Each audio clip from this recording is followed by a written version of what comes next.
നമസ്കാരം സുഹൃത്തുക്കളെ. ഞാൻ എൻ്റെ ഇന്നത്തെ എളിയ പത്രപ്രവർത്തനം തുടങ്ങുകയാണ്. എൻ്റെ ഈ കൊച്ചു ഗ്രാമത്തിൽ ഒരു മലമുകളിലാണ് ഞാൻ താമസിക്കുന്നത്. സദേൺ കാലിഫോർണിയയിലെ ലോസ് ഏഞ്ചൽസിനടുത്ത്. ഇവിടെ നിന്ന് ഒരു മണിക്കൂർ ഒന്നേകാൽ മണിക്കൂർ യാത്ര ചെയ്ത് കഴിഞ്ഞാൽ ലോസ് ഏഞ്ചൽസിലെത്തും. ഇവിടെ ഇപ്പം മഞ്ഞൊക്കെ പെയ്ത് കിടക്കാണ്. ഞാൻ നിങ്ങളെ കാണിച്ചു തരാം. മഞ്ഞൊക്കെ പെയ്ത് എൻ്റെ ഡെക്കിലും ഇതൊക്കെ മഞ്ഞ് പെയ്ത്, എന്നാൽ ഒരു വെയിലുള്ള കാലാവസ്ഥയാണ്. ഇന്നലെ രാത്രി ഇത്തിരി മഞ്ഞൊക്കെ പെയ്തു.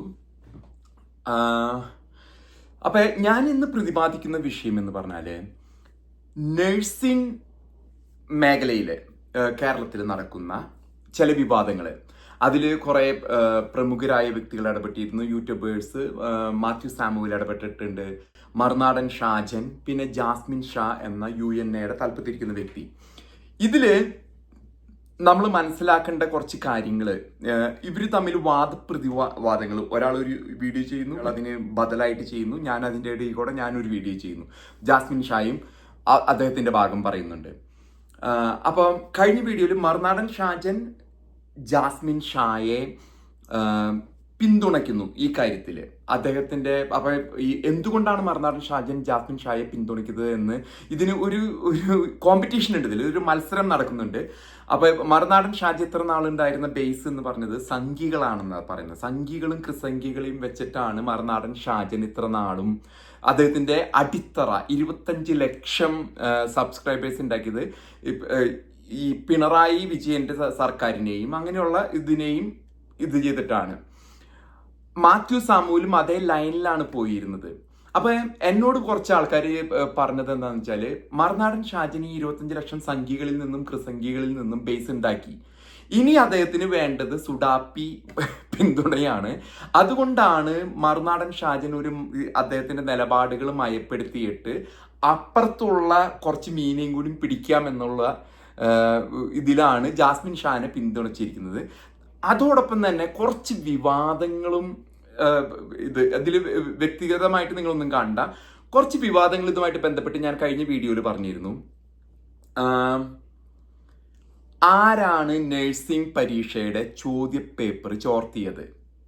അത് അഥവാ കേരളത്തിലെ ആഭ്യന്തര വകുപ്പ് കൈയാളുന്ന ശ്രീമാൻ പിണറായി വിജയൻ എന്ന മുഖ്യമന്ത്രിക്ക് പറ്റുന്നില്ലെങ്കിൽ കേന്ദ്ര ഏജൻസികളോട് ഞാനൊരു അഭ്യർത്ഥനയായിട്ട് മുന്നോട്ട് വെക്കുകയാണ്. കേന്ദ്രമന്ത്രിമാരായ ശ്രീമാൻ സുരേഷ് ഗോപി, അദ്ദേഹം തൃശ്ശൂരിൽ നിന്നാണ് ജയിച്ചു പോയത്, എൻ്റെ അടുത്ത് തന്നെയാണ് ജയിച്ചു പോയത്.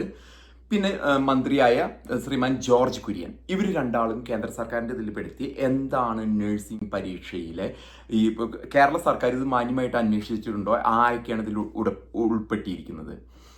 അടുത്തതായിട്ടുള്ള വിഷയം എന്ന് പറയുന്നത് ഈ നഴ്സിംഗ് മേഖലയായിട്ട് ബന്ധപ്പെട്ട് ഈ പരീക്ഷ ചോർത്തലും ഒക്കെ ആയിട്ട് ബന്ധപ്പെട്ടും അതോടൊപ്പം തന്നെ റിക്രൂട്ടിംഗ് ഏജൻസി, കൊച്ചിയിൽ പ്രവർത്തിക്കുന്ന ഒരു റിക്രൂട്ടിംഗ് ഏജൻസി, ഇത്രയും പറഞ്ഞാൽ പോലും അന്വേഷണ ഏജൻസികൾക്ക് അത് ചകഞ്ഞെടുക്കാം. ഞാൻ കൃത്യമായ വിവരമാണ് പറയുന്നത്.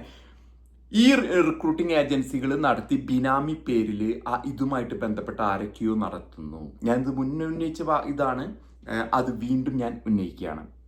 എൻ്റെ വാദങ്ങളാണ് ഞാൻ മുന്നോട്ട് വയ്ക്കുന്നത്. ഇനി ഇതില് ജാസ്മിൻ ഷാ പറഞ്ഞ വാദങ്ങൾ എന്ന് പറഞ്ഞാൽ, അദ്ദേഹം ഇന്നലെ വളരെ ഒരു ധാർഷ്ട്യത്തോടെയാണ് സംസാരിക്കുന്നത്. ഇന്ത്യ എന്ന ജനാധിപത്യ രാജ്യത്ത് ആരെയും വിമർശിക്കാം. ആ വിമർശനം എന്ന് പറഞ്ഞാൽ, ഞാൻ ഒരിക്കലും എൻ്റെ 100 കണക്കിന് വീഡിയോസ് ഉണ്ട്, ഇത് വസ്തുതാ വിരുദ്ധമായിട്ട് ഞാൻ എന്തെങ്കിലും കാര്യങ്ങൾ എവിടെയെങ്കിലും പറഞ്ഞിട്ടുണ്ടെങ്കിൽ നിങ്ങൾക്ക് എന്നോട് ഖണ്ഡിക്കാം, ചോദിക്കാം. എൻ്റെ കമന്റ് ബോക്സിൽ വന്ന് പറഞ്ഞോളൂ. അത് ഞാൻ നിങ്ങളോട് സമ്മതിച്ചു കൊടുക്കാം. ഞാൻ പറഞ്ഞിട്ടുണ്ട്, ഞാൻ മുമ്പ് ഈ മുനമ്പം വഖഫ് വിഷയം തൊട്ട് പലവിധ കാര്യങ്ങൾ എന്തിന് ഞാൻ ഇന്നലെ ലൈവ് നിങ്ങൾക്ക് വേണ്ടിയിട്ട് ഓസ്കാർ വേദി, ഇന്നലെ ഓസ്കാർ നൈറ്റ് ആയിരുന്നു. അപ്പൊ ഞാൻ മുമ്പൊരു ലോസ് ഏഞ്ചലസ് പോലീസ് ഡിപ്പാർട്ട്മെന്റ് ഉദ്യോഗസ്ഥനായിരുന്നു. അതിന്റെ പേരിൽ, ഒരു പരിചയത്തിന്റെ പേരിൽ അങ്ങേ അറ്റം വരെ എത്തിപ്പെട്ടിട്ട് ലൈവ് പോയി. പക്ഷെ എൻ്റെ ഒരു ചെറിയ ക്യാമറ ഉള്ളൂ, ഞാനൊരു ചെറിയ വ്യക്തി, 1 ഷോട്ടുകളുടെ ഇടയിൽ ഞാനൊരു പാവപ്പെട്ടവനാണ്. അപ്പൊ ഞാൻ പക്ഷെ നിങ്ങളോട് സത്യം വിളിച്ച് പറയും, 100 കണക്കിന് ഇതുകളുണ്ട്. അപ്പൊ ഈ മറുനാടൻ വിഷയം തുടങ്ങുന്നതിന് മുമ്പ് മറുനാടൻ ഷാജിന് 25 ലക്ഷം സബ്സ്ക്രൈബേഴ്സ് ഉണ്ട്. നിങ്ങൾക്ക് ഒരു കുറച്ച് ആൾക്കാർക്ക് എൻ്റെയും കൂടി സബ്സ്ക്രൈബ് ചെയ്തൂടെ? താഴെ പോയിട്ടൊന്ന് ലൈക്കും സബ്സ്ക്രൈബും ഷെയർ ചെയ്താൽ ഈ എളിയവനും കൂടി ഇങ്ങനെ വിളിച്ചു പറയും. ഞാൻ നിങ്ങളെ പറ്റിക്കില്ല, സത്യം വിളിച്ചു പറയും. അത് സത്യം വിളിച്ചു പറയാൻ ഞാൻ തെളിയിച്ചിട്ടുണ്ട്. ഞാൻ പറഞ്ഞു October 3, 2024 വഖഫ് വിഷയം ആരും ഏറ്റെടുക്കാത്ത 610 ആൾക്കാരുടെ വിഷയം ഞാനാണ് പുറത്തേക്ക് കൊണ്ടുവന്നത്. ആദ്യം അവിടെ ചെന്നത്. അതിനു മുമ്പ് റിപ്പബ്ലിക് ടിവിയും ഇന്ത്യ ടുഡേ പോലെയുള്ള ഇംഗ്ലീഷ് ഹിന്ദി മാധ്യമങ്ങൾ അവിടെ വന്നുള്ളൂ. ഞാൻ വന്നതിന് ശേഷമാണ് ഈ പറഞ്ഞ മറുനാടൻ ഷാജ അവിടെ വരുന്നത്. നിങ്ങൾ ഡേറ്റുകൾ എടുത്തു നോക്കുക. October 3, 2024 അന്ന് മറുനാടൻ ഷാജ അവിടെ വരും എന്ന് പറഞ്ഞ് വന്നിട്ടില്ല. എല്ലാ മാധ്യമങ്ങളും ഈ 610 കുടുംബങ്ങളെ അറിയിച്ചിട്ടും വന്നില്ല.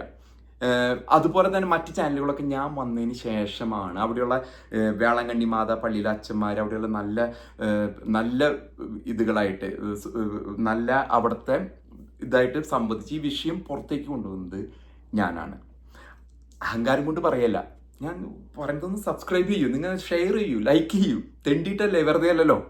ഇനി വിഷയത്തിലേക്ക് വരാം. അപ്പൊ ഈ സഹോദരൻ പറയണത്, ഈ ജാസ്മിൻ ഷാ പറയുന്നത്, മാത്യു സാമുവല് രാജ്യത്തിന് പുറത്തിരുന്ന് ഒളിച്ചിരുന്നാണ് അദ്ദേഹത്തിൻ്റെ വീഡിയോ ചെയ്യുന്നത്. അദ്ദേഹം ഇവിടെ വരാറുണ്ട്. ഞാൻ ഈ ഇരിക്കുന്ന സ്ഥലത്ത് ഇരുന്നിട്ട് അദ്ദേഹം വീഡിയോ ചെയ്തിട്ടുണ്ട്. പക്ഷെ അയാൾ ലോകം മുഴുവൻ യാത്ര ചെയ്യാണ്. ഇപ്പം അദ്ദേഹം വ്യക്തമായിട്ട് ഇന്ത്യയിൽ തന്നെയുണ്ട്. എന്തുകൊണ്ടാണ് ജാസ്മിൻ ഷാ ഒളിച്ചിരുന്ന് മാത്യു സാമുവൽ വീഡിയോ ചെയ്യുന്നത്? അദ്ദേഹത്തിന് അതിൻ്റെ ഗതികേട് ഉണ്ടോ എന്ന് എനിക്കറിയില്ല. അദ്ദേഹം ഇന്ത്യയിലെ വമ്പന്മാരായിട്ട് മുട്ടിയിട്ടുണ്ട്. ജോർജ് ഫെർണാണ്ടസ് ഇന്ത്യൻ പ്രതിരോധ മന്ത്രിയാണ്. ഇന്ത്യയിൽ തന്നെ സ്റ്റിംഗ് ഓപ്പറേഷൻ നടത്തി തെളിയിച്ച ഒരു വ്യക്തിയാണ് ശ്രീമാൻ മാത്യു സാമുവല്. അത്തരത്തിലുള്ള നമ്മൾ ഇംഗ്ലീഷ് ഹോളിവുഡ് സിനിമയിൽ കാണുന്ന പോലെ. അതുകൊണ്ട് അദ്ദേഹത്തിന്റെ ബേസ് ജാസ്മിൻ ഷാ വിചാരിച്ചാൽ പൊളിക്കാൻ പറ്റുമോ എന്ന് എനിക്ക് സംശയമുണ്ട്. അതുപോലെ തന്നെ ശാരദ സ്കാമിലൊക്കെ അദ്ദേഹം അതിനോട് ചേർന്ന് അദ്ദേഹത്തിന് കുറെ ഇതുകൾ കിട്ടിയിട്ടുണ്ട്. രാഷ്ട്രീയക്കാരുടെ അടുത്ത് മുട്ടുമറിയാലോ, കോടതികളൊക്കെ കയറി ഇറങ്ങണം. LK അദ്വാനി, ബംഗാരു ലക്ഷ്മണൻ, ശാരദ ചിട്ടി സ്കാമിൽ മമതാ ബാനർജി കൽക്കട്ടയിൽ നല്ല എതിർപ്പുണ്ടായിരുന്നു അദ്ദേഹത്തിനെ വളഞ്ഞിട്ട് പിടിച്ചിരുന്നു ഇവരൊക്കെ. പിന്നെ പഴനി സെൽവം കോടനാട് കൊലപാതക കേസിൽ 5 ആൾക്കാരെ കൊന്നതിൽ ഇതൊക്കെ ഇദ്ദേഹം ചെയ്തിട്ടുണ്ട്. പക്ഷെ ഈ ജാസ്മിൻ ഷാ പറയുന്നത് അദ്ദേഹത്തിന് CBI ചോദ്യം ചെയ്തിട്ടുണ്ട്. ഒരിക്കറിയാം, ഇവിടെ നിന്ന് ചെന്ന് ഈ 2016-18 കാലഘട്ടത്തിൽ അദ്ദേഹത്തിന് എയർപോർട്ടിൽ വെച്ച് പിടിച്ച് ചോദ്യം ചെയ്ത് CBI അദ്ദേഹത്തിന് സാക്ഷിയായിട്ട് ഉപയോഗിച്ച കേസുകളുണ്ട്, കുറേ കേസുകളുണ്ട്. അപ്പൊ ഈ ജാസ്മിൻ ഷാ പറയുന്ന പോലെ അദ്ദേഹം ഒളിച്ചിരുന്നാണോ ഇത് ചെയ്യുന്നത്? അദ്ദേഹത്തിന്റെ ഒപ്പം ഞാനൊരു 2-3 മാസം മുമ്പ് ഇന്ത്യ മുഴുവനും കറങ്ങി. അപ്പൊ പല പ്രമുഖരായ വ്യക്തികളും അദ്ദേഹത്തോട് വന്ന് സംസാരിക്കുന്നു. പോലീസ് ഉദ്യോഗസ്ഥരുണ്ട്, വലിയ രാഷ്ട്രീയക്കാരുണ്ട്, ഞാൻ പേരുകൾ പറയുന്നില്ല. വലിയ രാഷ്ട്രീയക്കാരൊക്കെ വന്നിട്ട് ഇദ്ദേഹത്തോട് മാത്യു സാർ എങ്ങനെ ചെയ്യണം അദ്ദേഹത്തിന്റെ ക്രെഡിബിലിറ്റി അതാണ്. ജാസ്മിൻ ഷാ എന്തിന്റെ പേരിലാണ് ഇദ്ദേഹം ഒളിച്ചിരുന്ന് മാധ്യമ പ്രവർത്തനം ചെയ്യുന്നു എന്ന് പറഞ്ഞു? അദ്ദേഹം പറഞ്ഞത്, ഇസ്ലാമിക മാനേജ്മെന്റ് നടത്തുന്ന ആശുപത്രികളുടെ മുമ്പിൽ UNA നടത്തുന്ന സമരം വെറും നാമം മാത്രം കബളിപ്പിക്കലാണ്. ഒരു 3-4 ദിവസത്തിന് ശേഷം അതിന് പിന്നിൽ അഡ്ജസ്റ്റ്മെന്റ് ഇല്ലേ എന്നാണ് മാത്യു സാമുവൽ ഉന്നയിച്ച വിഷയം. ഇത് അദ്ദേഹം ശ്രീ ജാസ്മിൻ ഷായോ മറുനാടൻ ഷാജനോ ഇതിനൊരു മറുപടി നൽകിയിട്ടില്ല. ഒപ്പം തന്നെ ക്രിസ്തീയ ഇതുകൾ, ഇതാണ്, ഞാൻ തൃശ്ശൂർ ജില്ലക്കാരനാണ്. ഈ നമ്മുടെ ജൂബിലി മിഷൻ എന്നൊക്കെ പറഞ്ഞാൽ ഗംഭീര പ്രസ്ഥാനമാണ്. അവിടെ വർഷങ്ങളായിട്ടുള്ളതാണ്. അതിനെ തകർത്തിട്ട് വേണം, അതായത് ഒരു ഇസ്ലാമിഫിക്കേഷൻ തൃശ്ശൂർ നടക്കുന്നത് തൃശ്ശൂർ ജില്ലക്കാരോട് ചോദിച്ചാൽ അറിയാം. അതാണ് സുരേഷ് ഗോപി തൃശ്ശൂർ ജയിച്ചു വരാനായിട്ടുള്ള കാരണം. അതിന് രാഷ്ട്രീയമായിട്ടും ഞാൻ ഇടകലർത്താണ്. ക്രൈസ്തവ വോട്ടുകൾ സുരേഷ് ഗോപിക്ക് കിട്ടിയത് ഒല്ലൂരി ഇരിഞ്ഞാലക്കുട മണ്ഡലത്തിൽ. കാരണം ബലമായിട്ടുള്ള യാന്ത്രികമായിട്ടുള്ള ഇസ്ലാമിഫിക്കേഷൻ അതിനെതിരായിരുന്നു ക്രൈസ്തവ വോട്ടുകൾ അവിടെ തിരിഞ്ഞത്. അവിടെ ജൂബിലി മിഷൻ പോലെയുള്ള ആശുപത്രിയിലും അതിന് ബദലായിട്ട് പറയുന്നത് മദർ ഹോസ്പിറ്റലിൽ തുടങ്ങിയെന്നൊക്കെയാണ് പറയുന്നത്. അത് ഇസ്ലാമിക മാനേജ്മെന്റ് ആണ്. അപ്പൊ ഇതൊക്കെ എത്രമാത്രം വാസ്തവമാണെന്ന് നമ്മൾ പരിശോധിക്കേണ്ടതുണ്ട്. നമ്മൾ നോക്കുമ്പോൾ ക്രൈസ്തവ ഇതുകൾ, അത് കഴിഞ്ഞ് LFE വന്നു, അങ്കമാലി, തൃശ്ശൂർ കഴിഞ്ഞ് വന്നിട്ടില്ല ഈ ലിറ്റിൽ ഫ്ലവർ. ഇവിടെയൊക്കെ ജാസ്മിൻ ഷാ വളരെ വ്യക്തമായിട്ടുള്ള വിവേചനം ഈ ക്രൈസ്തവ മാനേജ്മെന്റുകളെതിരെ. അതിന്റെ അവസാന കണ്ണിയാണ് പാലയില് മാർസ്ലീവ മെഡിസിറ്റി. അപ്പൊ ഇദ്ദേഹം ഒരു സമരം യോദ്ധാവായിട്ട് ചിത്രീകരിക്കപ്പെടുന്നു. എന്നിട്ട് ഇദ്ദേഹം അതിൽ മുതലെടുക്കുന്നു. ഒപ്പം അണ്ടർഗ്രൗണ്ട് കളികൾ ഉണ്ടെന്നാണ് മാത്യു സാമുവൽ ഉന്നയിച്ച വിഷയം. ഇതിന് അദ്ദേഹം ചെയ്യുന്നില്ല. അദ്ദേഹം പറഞ്ഞത് ഞാൻ നിനക്കൊരു സമ്മാനം അയച്ചിട്ടുണ്ട്. അദ്ദേഹം ഉദ്ദേശിക്കുന്നത് ഒരു പക്ഷെ നിയമപരമായിട്ടുള്ള ഇതുകളായിരിക്കാം. പക്ഷെ അതൊക്കെ എത്രമാത്രം നമ്മുടെ കോടതികളിൽ, കാരണം എന്നെ ആരും വിമർശിക്കരുത്. ഞാൻ അദ്ദേഹത്തിനോട് ഒരു ഉപദേശം, ജാസ്മിൻ ഷായോട് ഒരു ഉപദേശം പറയട്ടെ. ഇത് ജനാധിപത്യമാണ്. താങ്കൾ ചിലപ്പോൾ മനസ്സിലാക്കുന്നത് ഒരു പ്രത്യേക രീതിയുണ്ട്, അതായത് ഇസ്ലാമിക രീതികളാണ്. ഒരു രാജാവ് ഇരിക്കുന്നു, ആ രാജാവ് പറയുന്നത് എല്ലാവരും കേൾക്കണം, ഇനി ആരും എന്നെ ചോദ്യം ചെയ്യാൻ പാടില്ല. അത് ഒരു പ്രത്യേക സമുദായത്തിന്റെ രീതിയാണ്. ഇന്ത്യ ഒരു ജനാധിപത്യ രാജ്യമാണ്.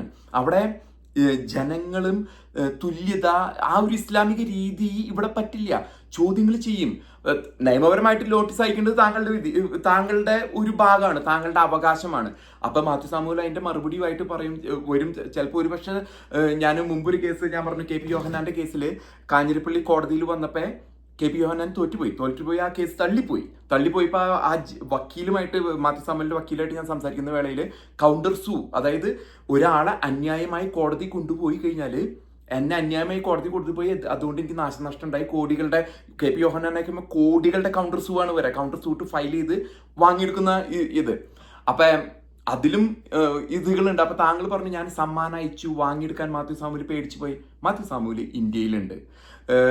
ഇന്ത്യയിൽ ഈ കഴിഞ്ഞ ആഴ്ച വരെ അദ്ദേഹത്തിന്റെ വീഡിയോയിൽ ഞാൻ കണ്ടത് അദ്ദേഹം ഇവിടെ ഇരുന്ന് സംസാരിക്കുന്നു. ആരാണ്, റെജി ലൂക്കോസ് എന്ന വ്യക്തിയുടെ ഒരു വീഡിയോ, ഇവിടെ കമ്മ്യൂണിസ്റ്റ് പാർട്ടിയുടെ നേതാവാണ്. അവിടെ പിന്നെ അടൂര് ഈ ഭാഗത്തൊക്കെ ഉണ്ട്. അത് കഴിഞ്ഞാൽ അദ്ദേഹം അവിടെ ഒരു എയർപോർട്ടുമായിട്ട് ബന്ധപ്പെട്ട വിഷയവും, എയർപോർട്ട് വരുന്നതിന്റെ ആവശ്യകതയെ കുറിച്ച്, പിന്നെ അദ്ദേഹം ചെറായിൽ വന്നിരുന്നു, തൃശ്ശൂർ ചാലക്കുടി പ്രദേശത്തുണ്ടായിരുന്നു. അപ്പൊ മാത്യു സാമുവൽ ഇന്ത്യയിലും കേരളത്തിലും തന്നെയുണ്ട്. അദ്ദേഹം ഓടിപ്പോകേണ്ട ഒരു സ്ഥിതി വന്നു എന്ന് എന്തുകൊണ്ട് ജാസ്മിൻ ഷാ അത് വിശദീകരിക്കണം. തന്നെയല്ല, അദ്ദേഹത്തിന് സമ്മാനം, അതൊരു ധാർഷ്ട്യമാണ്. മിസ്റ്റർ ജാസ്മിൻ ഷാ, താങ്കൾ പറയുന്നത് ഒരു ധാർഷ്ട്യമാണ്. താങ്കൾ സമ്മാനം അയച്ചു, മാന്യമായിട്ട് സംസാരിക്കൂ.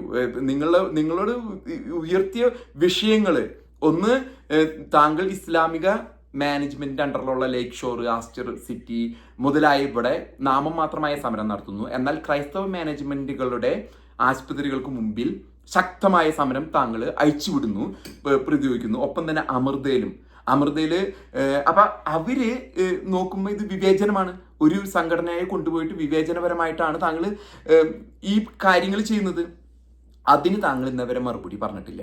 താങ്കൾ പറയുന്ന കാര്യങ്ങളൊക്കെ ഞാൻ മലപ്പുറത്തുകാരനാണ്, ഞാൻ മലപ്പുറത്തായിരിക്കുന്നത്, ഞാൻ മലപ്പുറത്ത് ഇരുന്ന് ഇത് ചെയ്യും, അതല്ലെങ്കിൽ പിന്നെ സാമ്പത്തിക ക്രമക്കേടുകളെ പറ്റി മാത്യു സാമുവൽ അദ്ദേഹത്തിന്റെ വീഡിയോയില് ഒരു പേപ്പറുമായിട്ട് വന്നിട്ട് കാണൂ പേപ്പർ, അദ്ദേഹത്തിന് ആരോ കൊടുത്തതാണ്, ജാസ്മിൻ ഷായുടെ സാമ്പത്തിക ക്രമക്കേടുകൾ എന്നും പറഞ്ഞ് പേപ്പർ അടക്കമാണ് കാണിച്ചിരിക്കുന്നത്. അതിന് താങ്കൾ മറുപടി പറഞ്ഞിട്ടില്ല. ഞാൻ കണ്ട വീഡിയോയിൽ താങ്കൾ അതിൽ മറുപടി പറഞ്ഞിട്ടില്ല. ഒപ്പം തന്നെ മറുനാടൻ ഷാജി 1 ലക്ഷം രൂപ, കാരണം അദ്ദേഹത്തിന് എന്തിനു വേണ്ടി ആയിരിക്കുമെന്ന് മറുനാടൻ ഷാജി വിശദീകരിച്ചില്ല. ജാസ്മിൻ ഷാനെ ഇങ്ങനെ വെളുപ്പിച്ചെടുക്കുന്നത് അത് മറുനാടൻ ഷാജന്റെ ഉത്തരവാദിത്വമാണ്. കാരണം ഈ ഒരു ആരോപണങ്ങൾ, അതായത് ക്രൈസ്തവ മാനേജ്മെന്റുകളുടെ സ്ഥാപനങ്ങളിൽ ഇത്തരത്തിലുള്ള സമരങ്ങൾ നടക്കുന്നു, എന്നാൽ അത് മറുനാടൻ ഷാജൻ 1 ലക്ഷം രൂപ ആർക്ക് വേണമെങ്കിലും സമ്മാനം തരാം ജാസ്മിൻ ഷാനെ വെളുപ്പിച്ചെടുക്കുന്നതിന്, അതെന്താണ് അദ്ദേഹത്തിന്റെ ലക്ഷ്യം എന്നുള്ളത് അറിയില്ല. ഒപ്പം തന്നെ ഇത്തരത്തില് ഞാൻ പറയുന്നത്, മാത്യു സാമുവൽ ഉന്നയിച്ച വിവരങ്ങൾ, താങ്കളുടെ വൈഫ് ന്യൂസിലൻഡിൽ പോയി, അതോടൊപ്പം തന്നെ ന്യൂസിലൻഡിൽ കുറച്ച് പേപ്പറുകൾ, താങ്കൾക്ക് 10 മുതൽ 15 വർഷം വരെ ശിക്ഷ ലഭിക്കാവുന്ന ക്രൈം താങ്കൾ കമ്മിറ്റ് ചെയ്തിരിക്കുന്നു. അതിനൊരു മറുപടി താങ്കൾ വിനീതമായിട്ട് ഞാൻ അപേക്ഷിക്കുകയാണ്, താങ്കൾ തരണം. അതിന് പകരം ഞാൻ മാത്യു സാമുവലിന് സമ്മാനം അയച്ചിട്ടുണ്ട്. അത് കോടതിയിൽ പിന്നെ വരുന്ന കാര്യങ്ങളാണ്. കോടതിയിൽ വരുമ്പോൾ അത് ഇതേട്ടെ. ഇപ്പം ഉന്നയിക്കുന്ന കാര്യങ്ങൾ, ഒന്ന്, താങ്കൾ ക്രൈസ്തവ മാനേജ്മെന്റുകളെ അടപ്പിച്ച് പൂട്ടുന്ന രീതിയിലുള്ള സമരം ചെയ്യുന്നു. താങ്കളുടെ സാമ്പത്തിക ക്രമക്കേടുകൾ പറ്റിയും മാത്യു സാമുവൽ വിഷയം ഉന്നയിച്ചിരിക്കുന്നു. ഇത്തരത്തിലുള്ള കാര്യങ്ങൾക്ക് മറുപടി പ്രതീക്ഷിക്കുന്നു.